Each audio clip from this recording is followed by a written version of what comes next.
जय Hind all of you. Madhya Pradesh के इतिहास की वीडियो लेक्चर की सीरीज़ में आप सभी का एक बार फिर से स्वागत है।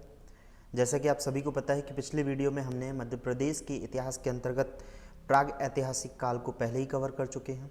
आज के इस वीडियो में हम कवर करने वाले हैं आदि ऐतिहासिक काल के कुछ महत्वपूर्ण प्रश्नों को। ये प्रश्न क्या हैं? जैसे कि आपने अवंती नाम तो अवश्य सुना होगा, तो इस अवंती का नाम अवंती कैसे पड़ा, ये भी एक महत्वपूर्ण प्रश्न है।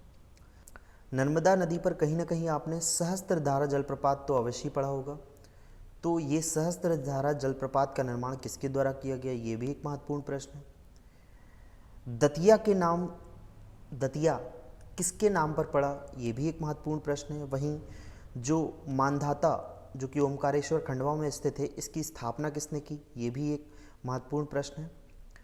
वहीं नर्मदा जी का नाम जो कि पुराना नाम था रेवा, उस रेवा से बदलकर उनका नाम नर्मदा किसके द्वारा किया गया। वहीं जो आर्य सभ्यता थी वो किस पर्वत को पार करके मध्य प्रदेश में आई थी। तो ऐसे और भी महत्वपूर्ण प्रश्न हैं जो आज के इस वीडियो लेक्चर में कवर किए जाएंगे। बहुत ध्यान से देखिएगा और नोट बनाते चलिएगा। यहाँ पर बहुत ही ज़रूरी है कि आप यहाँ पर नोट्स को क्लियर करते चलें। लेकिन उससे पहले यदि आप इस तरह के महत्वपूर्ण तथ्यों के वीडियो पाना चाहते हैं तो आप हमसे फेसबुक या यूट्यूब के माध्यम से जुड़ सकते हैं। आपको सिर्फ सर्च करना होगा सिद्धार्थ यादव एजुकेशन। इसके अलावा टेलीग्राम ऐप से जुड़ने के लिए आपको सर्च करना होगा सिद्धार्थ_यादव_एजुकेशन। इन सब के अलावा आपको इन सभी सोशल मीडिया प्लेटफॉर्म की लिंक वीडियो लेक्चर के डिस्क्रिप्शन बॉक्स में मिल जाएगी। जैसा कि मैंने बताया कि पिछले वीडियो में हमने प्राग ऐतिहासिक काल के काफ़ी महत्वपूर्ण तथ्यों को कवर कर लिया था। आज की इस वीडियो में आदि ऐतिहासिक काल को कवर करेंगे, लेकिन फिर से एक बार समझ लीजिए कि ये प्राग ऐतिहासिक काल, आदि ऐतिहासिक काल और ऐतिहासिक काल क्या कहलाते हैं। देखिए, एक ऐसा काल जहाँ से हमें कोई लिखित साक्ष्य प्राप्त नहीं होते हैं या उसकी जानकारी के लिए हमें पुरातात्विक साक्ष्यों पर निर्भर रहना पड़ता है, उस काल को प्राग ऐतिहासिक काल के नाम से जाना जाता है। इसे पाषाण काल के नाम से भी जानते हैं। और प्राग ऐतिहासिक काल और आदि ऐतिहासिक काल के बीच में जो इसको जोड़ने का काम करता है उसे हम कहते हैं ताम्र पाषाण काल, जहाँ तांबे के साथ साथ पत्थरों या क्या यूँ कहें कि पत्थरों के साथ साथ तांबे का उपयोग भी किया गया था। वहीं आदि ऐतिहासिक काल की बात की जाए तो ये एक ऐसा काल है जहाँ से हमें लिखित साक्ष्य प्राप्त तो होते हैं, लेकिन आज भी हम उन्हें पढ़ नहीं पाए हैं। तो आदि ऐतिहासिक काल जहाँ से हमें लिखित साक्ष्य तो प्राप्त हुए, लेकिन हम उन्हें पढ़ नहीं पाए। इसके अंतर्गत हम आगे बात करेंगे। आगे चलते हैं हम ऐतिहासिक काल में। ऐतिहासिक काल एक ऐसा काल जहाँ से हमें लिखित साक्ष्य प्राप्त भी होते हैं और हम इन्हें पढ़ भी पाए हैं, तो ऐसे काल को कहा जाता है ऐतिहासिक काल। सो होपफुली आप यहाँ पर ये आसानी से समझ चुके हैं। आदि ऐतिहासिक काल की बात की जाए तो आदि ऐतिहासिक काल दो कालों में बटा हुआ है या दो सभ्यताओं में बटा हुआ है। एक हड़प्पा सभ्यता और एक वैदिक सभ्यता, जिसे हम आर्य सभ्यता के नाम से भी जानते हैं। बात करें हड़प्पा सभ्यता की तो उत्तर पश्चिमी भारत के कुछ क्षेत्रों में और पाकिस्तान के क्षेत्रों में हड़प्पा सभ्यता के साक्ष्य मिलते हैं, जो कि काफ़ी महत्वपूर्ण साक्ष्य हैं और इससे एग्ज़ाम में काफ़ी फैक्ट्स भी पूछे जाते हैं। काफ़ी महत्वपूर्ण टॉपिक है। आप यदि इंडियन हिस्ट्री को पढ़ रहे होंगे, यानी कि भारतीय इतिहास को पढ़ रहे होंगे, तो आपने इसे अवश्य एक बार पढ़ा होगा। लेकिन यहाँ पे यदि मैं बात करूँ मध्य प्रदेश के इतिहास की, तो मध्य प्रदेश में आज जब मैं ये वीडियो बना रहा हूँ, मतलब कि सितंबर 2020 तक, अभी तक यहाँ पे हड़प्पा सभ्यता के कोई भी साक्ष्य प्राप्त नहीं हुए हैं। लेकिन बात की जाए वैदिक सभ्यता या आर्य सभ्यता के बारे में, तो काफ़ी सारे महत्वपूर्ण तथ्य सामने आए हैं मध्य प्रदेश के इतिहास के अंतर्गत, जो कि वैदिक सभ्यता को मध्य प्रदेश से जोड़ते हैं। अब वैदिक सभ्यता की बात की जाए तो वैदिक सभ्यता दो कालों में बटा हुआ है, एक ऋग्वैदिक काल और एक उत्तर वैदिक काल। ऋग्वैदिक काल का समय है जो वो 1500 से लेकर 1000 ईसा पूर्व, यानी कि 1500 to 1000 BC है। वहीं उत्तर वैदिक काल के समय अवधि की बात की जाए तो ये 1000 से 600 ईसा पूर्व, यानी कि 1000 to 600 BC है। BC means before the birth of the Jesus Christ. ऋग्वैदिक काल के लिए जानकारी का जो स्रोत है वो है ऋग्वेद। वहीं उत्तर वैदिक काल की जानकारी के लिए जो स्रोत है वो है सामवेद, यजुर्वेद और अथर्ववेद। सो होपफुली ये काफ़ी अच्छे से आपको क्लियर हो गया होगा। अब बात की जाए कि इस सभ्यता को वैदिक सभ्यता और आर्य सभ्यता के नाम से क्यों जाना जाता है, अलग अलग नामों से क्यों जाना जाता है, तो उसके लिए आप यहाँ पर समझना होगा आपको कि जो हड़प्पा सभ्यता के पतन के बाद एक नई संस्कृति आई थी, उसकी जानकारी हमें किससे प्राप्त होती है? वेदों से। इसी वजह से इसे वैदिक सभ्यता के नाम से जाना जाता है। लेकिन ऐसा भी माना जाता है कि इस सभ्यता के संस्थापक जो थे वो आर्य थे, और इसी वजह से इसे आर्य सभ्यता के नाम से भी जाना जाता है। अब ये आर्य शब्द का अर्थ क्या है? तो आर्य शब्द का अर्थ है श्रेष्ठ, उत्तम, उदात्त, अभिजात्य, कुलीन, उत्कृष्ट और स्वतंत्र। सो होपफुली ये चीज़ें आप अच्छे से नोट डाउन कर रहे होंगे, तो प्लीज़ नोट डाउन करिएगा, काफ़ी इंपॉर्टेंट फैक्ट्स हैं ये। अब सिंधु घाटी सभ्यता की बात की जाए तो सिंधु घाटी सभ्यता वैसे तो मूलतः नगरीय या कहना चाहिए कि शहरी सभ्यता थी, लेकिन जो वैदिक सभ्यता है वो मूलतः ग्रामीण मानी जाती है। इसके अलावा ये अपनी आजीविका चलाने के लिए पशुचारण का उपयोग करते थे, और एक तरीके से उनका गौड़ धंधा कृषि भी था। तो अपनी आजीविका चलाने के लिए आप ये कह सकते हैं कि वैदिक सभ्यता के लोग पशुचारण और कृषि दोनों का ही यहाँ उपयोग करते थे। वहीं यहाँ के लोग शुरुआती दिनों में तो स्थायी नहीं थे, लेकिन आगे चल के उत्तर वैदिक काल के अंत तक या उत्तर वैदिक काल की जो समय अवधि बीतने के साथ ही ये लोग स्थायी होना प्रारंभ कर दिए थे।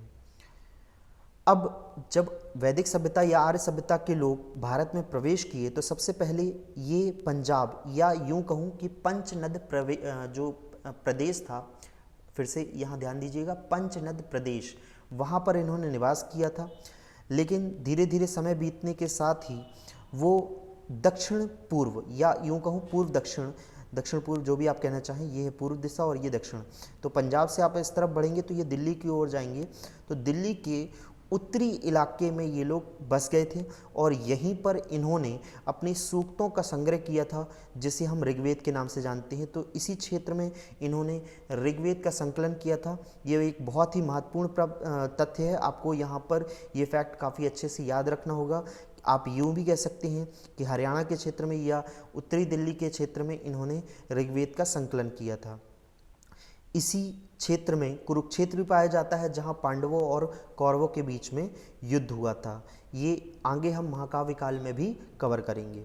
अब वैदिक सभ्यता के ही अंतिम दिनों में यहाँ लोहे की खोज हुई, और इस लोहे की खोज से ही यहाँ औजार बने, और औजार बनने के साथ ही जो औजारों का उपयोग था वो लोग अपने निवास स्थलों का निर्माण करने के लिए उपयोग करने लगे।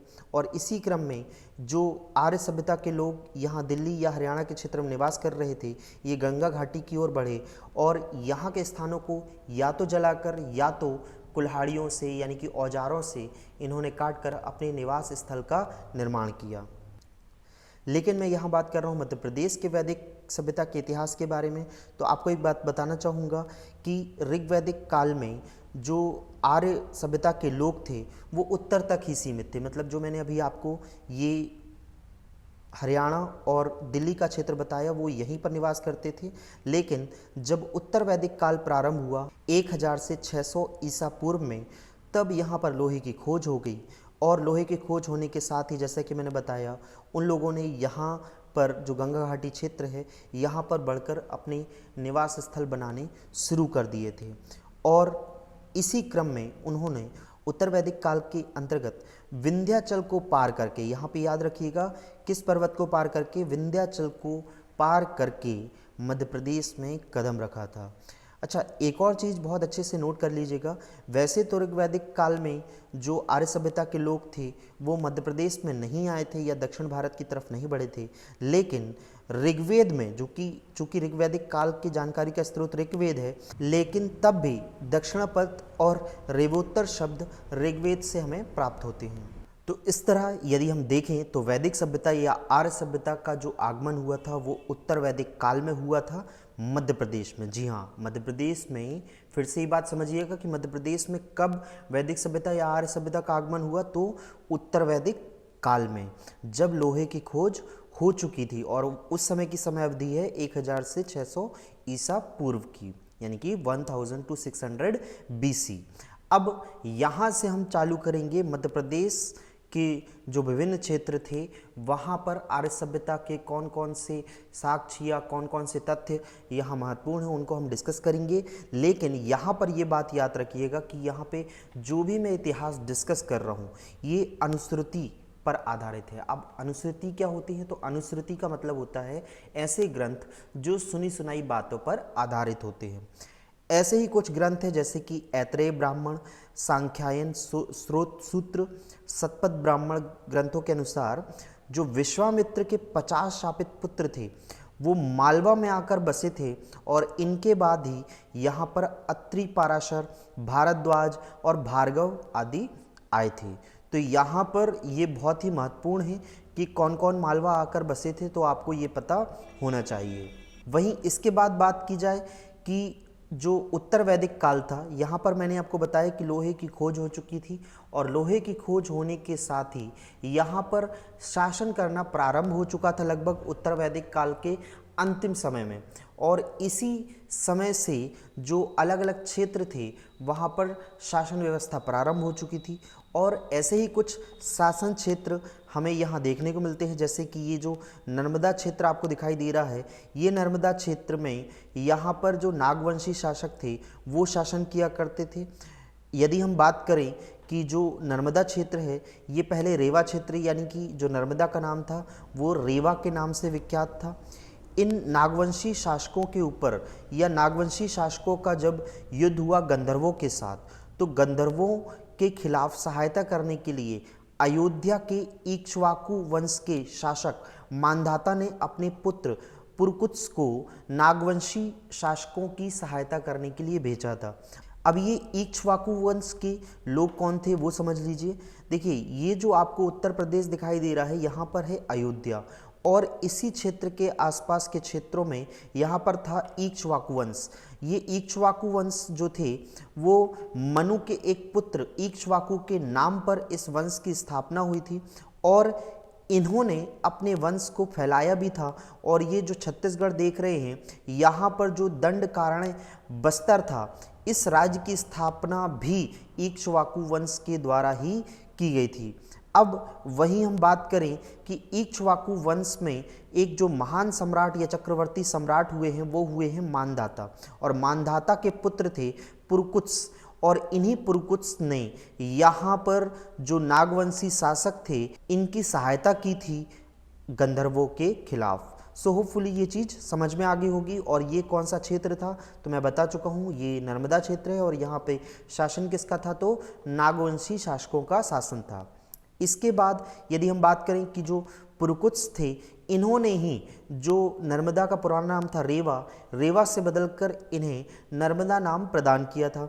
वहीं इसी वंश मतलब कि जो इक्ष्वाकु वंश था, इक्ष्वाकु वंश के मुचुकुंद ने ही यहाँ पर ऋक्ष और पर्यात्र जो पर्वतमालाएं थी इनके बीच जो नर्मदा तट था यहाँ पर अपने जो चक्रवर्ती सम्राट थे मांधाता, मैंने यहाँ पर बताया था आपको जो इक्ष्वाकु वंश के एक चक्रवर्ती सम्राट थे मांधाता, इन्हीं मांधाता के नाम पर यहाँ ओमकारेश्वर के पास मांधाता की स्थापना की थी। ये कहाँ पर है वो देख लीजिए। देखिए, ये है मध्य प्रदेश का मैप, और मध्य प्रदेश के मैप में आप यहाँ पश्चिमी मध्य प्रदेश में देखेंगे तो यहाँ पर आपको खरगोन और खंडवा दिखाई देगा। तो ये जो खंडवा आपको दिखाई दे रहा है, ये जो खंडवा है, इस खंडवा के एक ज़िले में यहाँ पर जो आपको ज़िला दिखाई दे रहा है खंडवा का ओमकारेश्वर, इस ओमकारेश्वर के पास ही आपको मांधाता दिखाई देगा। ये देखिए कि ये है ओमकारेश्वर, और ओमकारेश्वर के पास ही आपको ये मांधाता दिखाई देगा। ये एक आइलैंड जैसा दिखाई दे रहा होगा आपको, यहाँ देखिए, और यहाँ से जो नर्मदा नदी बह रही है वो तो आपको दिखाई दे रही होगी। तो यहीं पर यहाँ पे इन्होंने स्थापना की थी मांधाता की। अब बात करते हैं बघेलखंड के कारुष वंश की। ये कारुष वंश कैसे यहाँ स्थापित हुआ था वो समझिए। देखिए, जो मैंने आपको बताया मनु, वैवस्वत, इनके 10 पुत्र थे और इन 10 पुत्रों में से एक का नाम था कारुष, और इसी कारुष के नाम पर यहाँ कारुष वंश और कारुष देश था। और ये जो कारुष देश है ये बघेलखंड का क्षेत्र कहलाता था और यहीं पर स्थापित था कारुष वंश। अब ये इसका क्या महत्व है वो समझिए। देखिए, मनु वैवस्वत की एक बेटी भी थी ईला, जी हाँ ईला, और इसी इला का विवाह जो ये बुंदेलखंड क्षेत्र देख रहे हैं आप, इस बुंदेलखंड क्षेत्र के जो चंद्रवंशी शासक थे सोमचंद्र, तो इन्हीं के साथ इनका विवाह हुआ था और इनके राज्य का नाम एल साम्राज्य हुआ था। यदि एल साम्राज्य के आदि पुरुष की मैं बात करूं तो वो थे सोमपुरुरवा और इन्होंने अपने क्षेत्र का व्यापक प्रसार किया था। ये देखिए, ये चंबल नदी और जो केन नदी है यहाँ तक फैला हुआ था एल साम्राज्य, या बोल सकते हैं चंद्रवंश। ये जो सोमपुरुरवा थे इनके पुत्र थे आयु और अमावसु। अब आयु की ही जो मैंने ये बताए, ये एल साम्राज्य में जो आयु थे, आयु की तीसरी पीढ़ी में ययाति एक चंद्रवंशी हुआ ययाति, और इसी ययाति का विवाह हुआ था ऋषि भार्गव की जो पुत्री थी देवयानी के साथ। इसके 5 पुत्र हुए और ययाति ने अपने साम्राज्य को 5 पुत्रों में बांट दिया। लेकिन हम मुख्यतः यहाँ पर मध्य प्रदेश को आधार बनाते हुए सिर्फ 2 पुत्रों की ही बात करेंगे। सबसे पहले बात करते हैं यदु की। तो यहाँ पे जो यदु था, इसे ये जो चंबल, ये जो नदी दिख रही है आपको, पहले यहाँ नदी ध्यान से देख लीजिए, ये चंबल नदी है, ये है बेतवा नदी, ये जो जा रही है यहाँ पे बेतवा नदी है, और ये केन नदी। तो चंबल से बेतवा और बेतवा से जो केन, जो चंबल थी उस समय इसको चर्मणवती कहा जाता था। इसके अलावा बेतवा को बेत्रवती कहा जाता था और केन को शुक्तिमती कहा जाता था। तो इसके बीच के जो घाटी क्षेत्र थे वो यदु को प्राप्त हुए थे और यदु ने ही यादव वंश की स्थापना की थी। तो ये देखिए, ये जो क्षेत्र आपको दिखाई दे रहा है येलो कलर से, यानी कि पीले कलर से रंगा हुआ, ये क्षेत्र यदु यानी कि यादव वंश के रूप में जाना जाता है। आप इसे अच्छे से देख लीजिए। तो इस तरह जो बुंदेलखंड में एल साम्राज्य था, उसी में आपको अलग से यहाँ देखने को मिल रहा है यदु या यादव वंश। अब ये जो बचा हुआ क्षेत्र था, इसका क्या हुआ वो देखिए। तो यहाँ पे जो ये क्षेत्र दिखाई दे रहा है, ये दतिया है, और दतिया जो कि यहाँ पे दंत वक्र था उसके नाम पर स्थापित हुआ था। इसके अलावा यही दंत वक्र जब श्री कृष्ण भगवान से परास्त हुआ था, याद रखिएगा ये भी अनुश्रुति पर आधारित है। तो जब ये अनुश्रुति पर आधारित है तो आपको बहुत ध्यान से समझते हुए इसे याद रखना है कि जब जो दंतवक्र था, जो कि किसका पुत्र था, यहाँ पे ययाति का, तो दंतवक्र जब यहाँ परास्त हो जाता है तो वो यहाँ पे गोपाल कक्ष के नाम से ग्वालियर की पहाड़ियों में निवास करने लगता है। और इसी वजह से जो ये गोपाल कक्ष था, इसके नाम पर यहाँ गोपालगिरी की पहाड़ियाँ प्रसिद्ध हुई और आगे चल के यहाँ ग्वालियर नाम विकसित हुआ। लेकिन इसके अलावा एक ग्वालियर ऋषि की भी बात की जाती है, उनके नाम पर भी ग्वालियर के नामकरण की बात की जाती है। तो ये भी आपको यहाँ पर याद रखना होगा। एक बार आप अलग से देख लीजिए, यहाँ पर ये है गोपालगिरी यानी कि ग्वालियर, और ये है दतिया, ये दंतवक्र के नाम पे था। और जब यही यहाँ पे गोपाल कक्ष के रूप में गया और यहाँ की जो पहाड़ियाँ थी वहाँ पे निवास करने लगा, तो इन पहाड़ियों को गोपालगिरी के नाम से जाने लगा और आगे चल के ये ग्वालियर कहलाया। अब आप यहाँ पर समझ चुके हैं कि ययाति का पुत्र था यदु, और इसी यदु ने यहाँ यादव वंश की स्थापना की थी। इसी यदु के जो पौत्र थे है, इसी है के नाम पर यहाँ पे है राज्य की स्थापना हुई, और यहीं पर है राज्य का एक राजा था महिष्मंत, और इस महिष्मंत ने ये जो महेश्वर वाला आप स्थान देख रहे हैं जो कि खरगोन के क्षेत्र में आता है, यहाँ पर एक दुर्ग जीता था और जीते गए दुर्ग का उसने नाम रखा था महिष्मती। कहीं ना कहीं आपने महेश्वर का एक पुराना नाम सुना होगा महिष्मती, वो यहाँ से भी आपको प्राप्त होता है। इसे आप एक बार अच्छे से मैप में देख लीजिए। देखिए ये है मध्य प्रदेश का मैप, और ये है आपको यहाँ पे दिखाई दे रहा होगा खरगोन, जिसके आगे खंडवा अभी आप देख चुके हैं। यहाँ पर अब आपको देखना है खरगोन। ये खरगोन का जो आप डिस्ट्रिक्ट मैप देखेंगे, देखिए ये खरगोन है, और खरगोन के यहाँ से आपको जाती हुई दिखाई दे रही होगी नर्मदा नदी, और यहीं पर आपको दिखाई दे रहा होगा महेश्वर, और इसी महेश्वर के पास जो आप दुर्ग जानते हैं, इसी दुर्ग का नाम महिष्मती रखा गया था महिष्मंत के द्वारा। तो ये फैक्ट भी आपको यहाँ पर याद रखना है।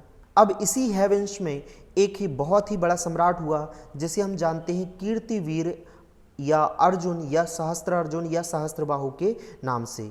माना जाता है कि इसने पूरी पृथ्वी को जीता था और अनेक यज्ञ किए थे।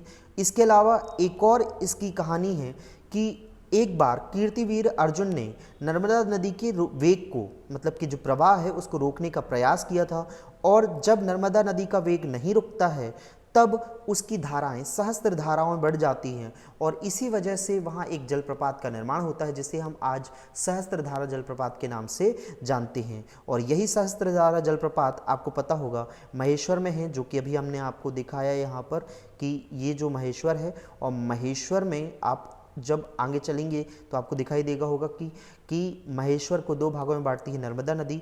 इसी के प्रवाह को रोकने का प्रयास किया था कीर्तिवीर अर्जुन ने, और इसके द्वारा यहाँ पर निर्माण कर दिया गया था सहस्त्रधारा जलप्रपात का। अब है वंश के ही कीर्तिवीर अर्जुन के पुत्र जयध्वज ने ये जो मालवा का क्षेत्र है इसे अधिकार कर लिया था और यहाँ पर शासन किया था, और इसका जो पौत्र था अवंती, इसी के नाम पर आगे चल के इस जगह का नाम अवंती पड़ा था। तो ये भी याद रखिएगा कि अवंती किस वंश के शासक के पौत्र के नाम पर अवंती पड़ा था। तो यहाँ पे याद रखिएगा है वंश के कीर्तिवीर अर्जुन के जो पुत्र थे जयध्वज, इसके पौत्र अवंती के नाम पर इस जगह का नाम अवंती पड़ा था। सो होपफुली यहाँ पर काफ़ी कुछ फैक्ट्स आपको क्लियर हो गए होंगे, काफ़ी कुछ यहाँ पर आपको आदि ऐतिहासिक काल समझ में आया होगा। होपफुली ये आपको आपके एग्ज़ाम में काफ़ी पॉजिटिव रिजल्ट देगा। इसी उम्मीद के साथ आज के इस वीडियो में बस इतना ही। मिलते हैं नेक्स्ट वीडियो में नेक्स्ट टॉपिक के साथ। तब तक के लिए जय हिंद, जय भारत।